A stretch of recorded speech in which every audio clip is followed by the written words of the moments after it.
চলাতে এই মাহ 17.5 অৰ্থাৎ আঁচনিখন আৰম্ভ কৰাৰ পিছত এই 3 বছৰতে আমি 12% দৰকাৰ পৰা নাইকিয়া কৰিবৰ কাৰণে কাম কৰা হৈছে।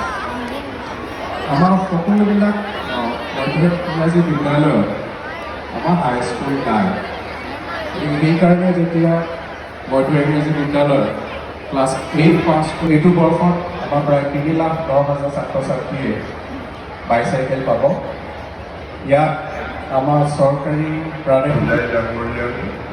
আৰু জিলা প্ৰশাসন তথা জিলা শিক্ষা বিভাগৰ বিষয়াসকল মাক দেউতালৈ আমাৰ শিক্ষা বিভাগৰ পৰা এটা মেছেজ যাব, স্বয়ংক্ৰিয় মেছেজ দিয়াৰ ব্যৱস্থা আমি কৰিছোঁ আৰু এইটো ভাৰতবৰ্ষত প্ৰথমবাৰৰ বাবে আমি অসমত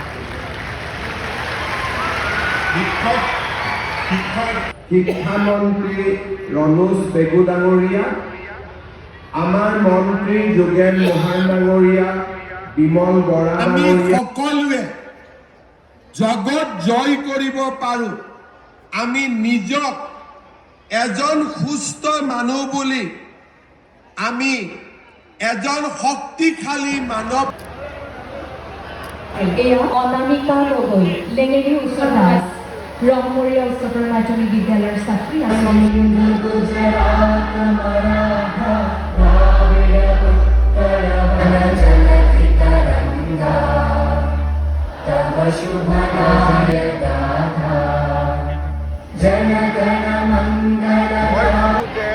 পাঁচ ছয় বছৰ যদি আমি এনেকৈ নিৰন্তৰভাৱে কাম কৰোঁ, যোগেন মোহন ছাৰৰ তুলসী বাগানখন চলাই আছে।